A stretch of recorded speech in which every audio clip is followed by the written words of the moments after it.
वैशाली। रेणुका की शादी कुछ ही दिनों पहले शास्त्री नगर में हुई थी। रेणुका बहुत ही आलसी लड़की थी। वो दिन भर बेड पर सोती रहती या फिर मैगजीन पढ़ती रहती और घर के काम भी धीरे धीरे ही करती। एक दिन उसकी सास उसके पास आती है। बहू, आज बेसन का चिला बना दे, बड़ा मन कर रहा है। हाँ मम्मी जी, बनाती हूँ थोड़ी देर में। थोड़ी देर में? अरे थोड़ी देर में तो रात के खाने का वक्त हो जाएगा बहू। अच्छा मम्मी जी, तो फिर आप रात का खाना ही खा लीजिएगा ना। हे भगवान, कैसी आलसी बहू मिली है मुझे। हर काम को बस टालती ही रहती है। रेणुका दिन भर बस आलस पना ही करती रहती। एक बार रात के खाने पर सब बैठे हैं तो रेणुका का पति कहता है, अरे ये क्या, आज फिर से करेला? रेणुका, हफ्ते में तीसरी बार ऐसा हुआ है कि करेला बन रहा है। कुछ भी बना लिया करो। अरे इतनी सारी सब्जी मिलती है मार्केट में। हाँ, पर अब कौन मार्केट जाए और सब्जी लेकर आए, इसीलिए जो था घर पर वही बना दिया।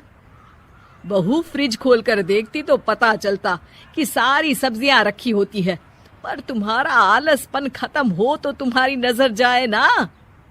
विशाल कमरे में आकर रेणुका से पूछता है, रेणुका, मैंने कहा था तुमसे कि मेरे लिए रुमाल ले आना। मेरे सारे रुमाल खराब हो गए हैं। तुम ले आई क्या? आज नहीं गई, कल ले आऊंगी।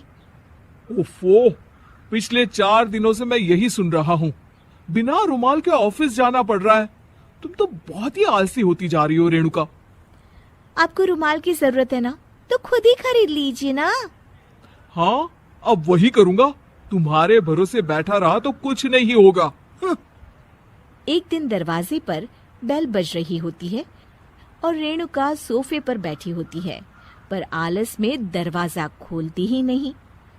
अरे बहू, कितनी देर से बेल बज रही है? क्या कानों में रुई डालकर बैठी हो जो सुनाई नहीं दे रही बेल?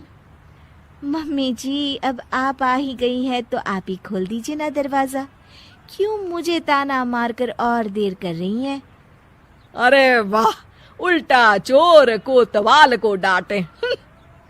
सास दरवाजा खोलती है तो उसकी पड़ोसन दरवाजे पर खड़ी होती है। दरवाजा खोलने में इतनी देर क्यों हो गई? सब सो गए थे क्या? और ये भी कोई वक्त है क्या सोने का? हाँ? अरे नहीं नहीं, ऐसी कोई बात नहीं है। आइए आइए, आप लोग अंदर आइए। ओफो, इन सबको भी अभी आना था। अब मम्मी जी लगा देंगी मेरी ड्यूटी किचन में। बहू पकोड़े तल दे, बहू चाय बना दे। अरे बहू, सो गई क्या? कब से आवाज दे रही हूँ। जा चाय बना कर लिया। हाँ मम्मी जी, अभी जाती हूँ थोड़ी देर में। सास रेणुका को आंख दिखाती है। मतलब थोड़ी ही देर लगेगी चाय बनाने में, अभी ले आती हूँ, बस झटपट। रेणुका रसोई में जाती है और इसी आलसीपन में वो चीनी की जगह नमक डाल देती है।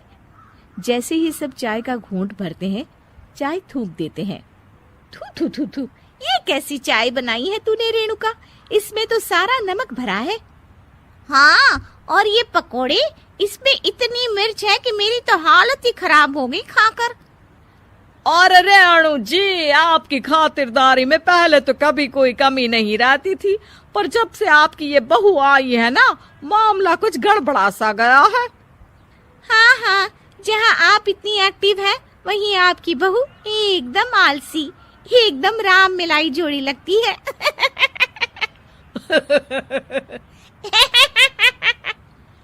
अच्छा जी, चलते हैं अब। नमक वाली चाय पिलाने के लिए बहुत बहुत शुक्रिया। सब वहां से चले जाते हैं। अरे तूने तो मेरी नाक ही कटा दी बहू। वे लोग क्या सोच रहे होंगे मेरे बारे में? मम्मी जी, मैंने तो शक्कर ही डाली थी, पता नहीं नमक कैसे बन गई शक्कर। शक्कर नमक नहीं बना बहू रानी, तुम्हारा ये जो आलसपना है ना, ये उसी का नतीजा है। सॉरी मम्मी जी, अब मैं ये आलसपन छोड़कर सारे काम अच्छे से